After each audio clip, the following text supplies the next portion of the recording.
What is the basic process of digital marketing?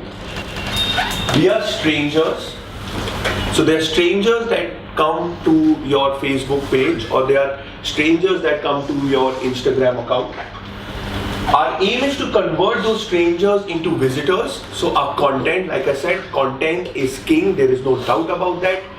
That should make these people engaged and interested so that they become visitors. From visitors, they could become potential leads. So there is some sort of interest. That is why he is visiting my YouTube channel. That is why he is visiting my social media pages. From there, we want to turn them into customers. So eventually, they will like to buy, get some information, or start engaging with me on my platform.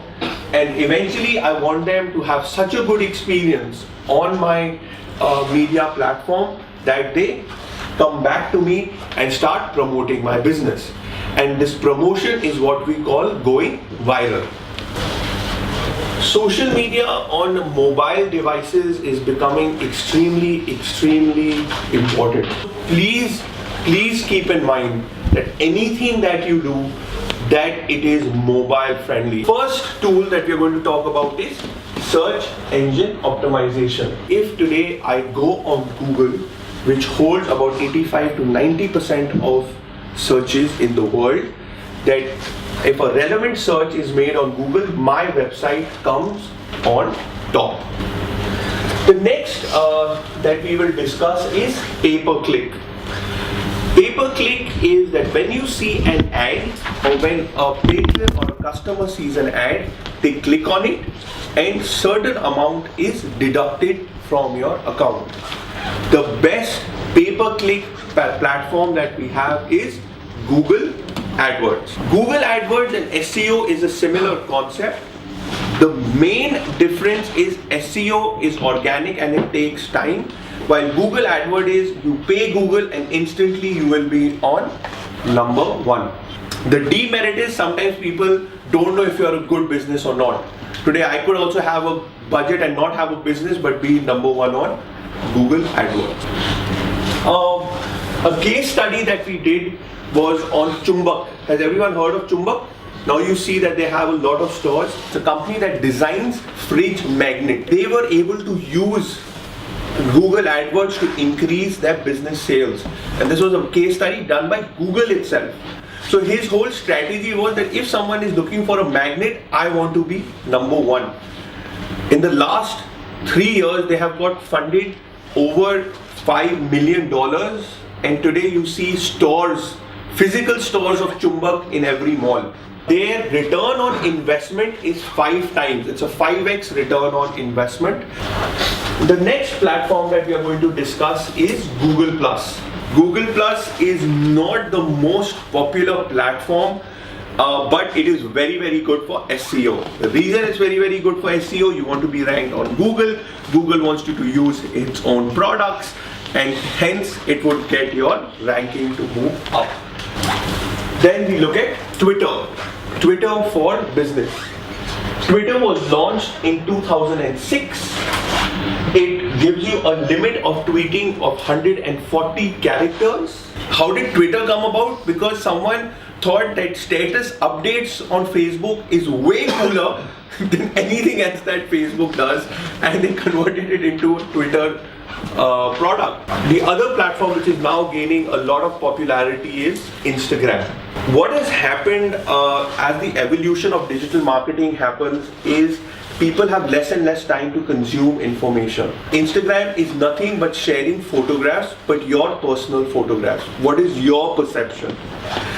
Extremely popular. A lot of small businesses have been using Instagram, especially people who are into product-based businesses.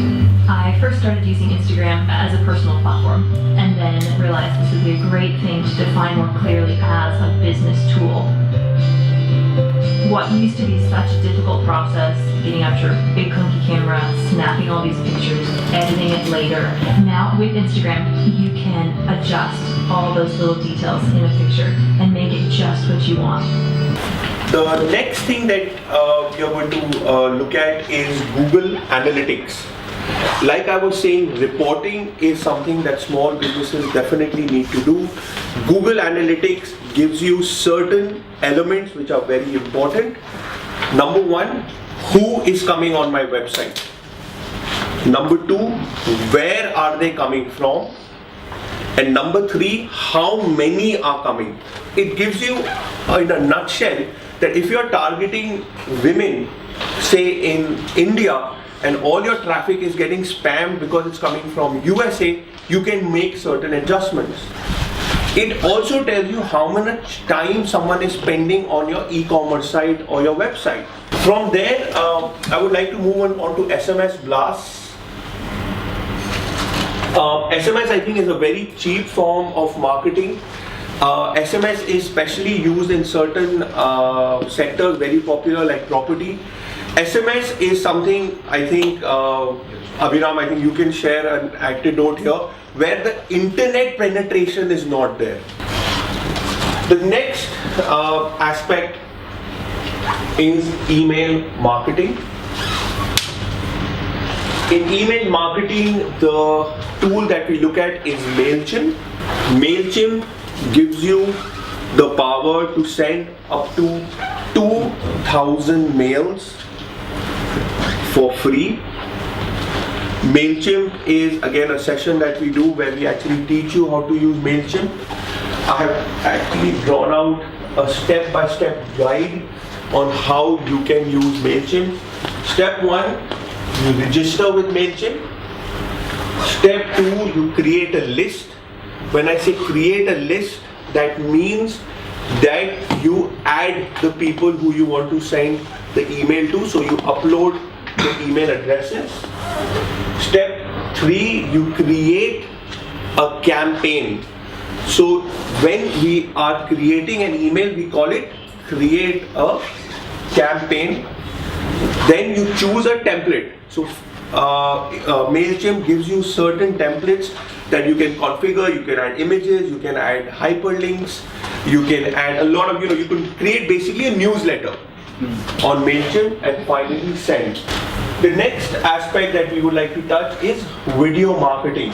If today a picture is 1,000 words, I think a video is worth 1,000,000 words. Finally, we come to the favorite one that everyone has is Facebook. How to create a Facebook business page. I'm going to spend a minute and just explain. Today you can have two types of accounts on Facebook. One is your personal account and one is your business account. You have creating a Facebook business account. There you cannot create friends.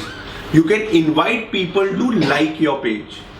And whenever you make an update on your business page, all the people who have liked your page can see it. Once you hit on create page, it is going to get you to a screen where you can choose who you are, or what business are you. Are you a local business? Are you a company? Are you a product-based business? The next thing we are going to talk about is Blogger. Blogger is becoming an extremely important tool for people to get the views out. A good word, a positive word from a friend goes a long way than us trying to push or pull a message. And that ends my presentation on digital marketing. Question regarding this fine presentation? Yes, sir. RSS? RSS, yes, please. So basically RSS feed is basically live feed. So you can, I could connect, say, I could do CNN RSS, I could do any. But because now everything gets updated so fast that today with WhatsApp, with Facebook, I think the popularity has come down a little bit. It was very good when CNN used to be number one. I think the most popular used to be RSS feed of CNN. That you would plug it in, and whenever you come to the site, you would sort of see updates. RSS is still very popular in the whole financial sector.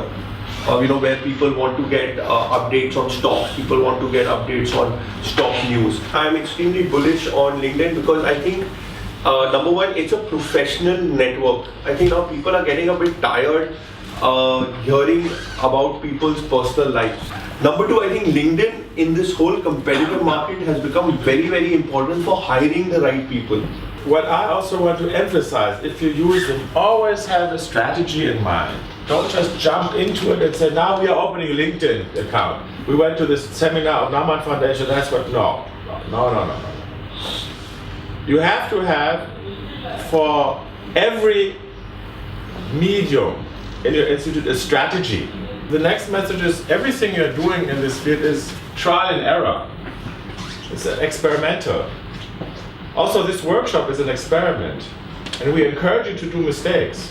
You learn from your mistakes. Before you start working on any platform or start designing your digital marketing perspective, this is a little wagon wheel that we have. What we call the SOS stack analysis. Where are you today? What is? Do you have some digital presence? No digital presence? You're a new business. Step two, where do you want to be? A lot of people are doing this just for personal promotion, could be doing it for business promotion, could be doing it out of interest. Number three, what is the strategy? How are you going to get there? Are you going to do 10 posts a day? What are your posts going to be about? Because again, content becomes very, very important. Then tactics. Are you going to be on Facebook? Are you going to be on LinkedIn? Are you going to be on Pinterest? You have to choose the right platform.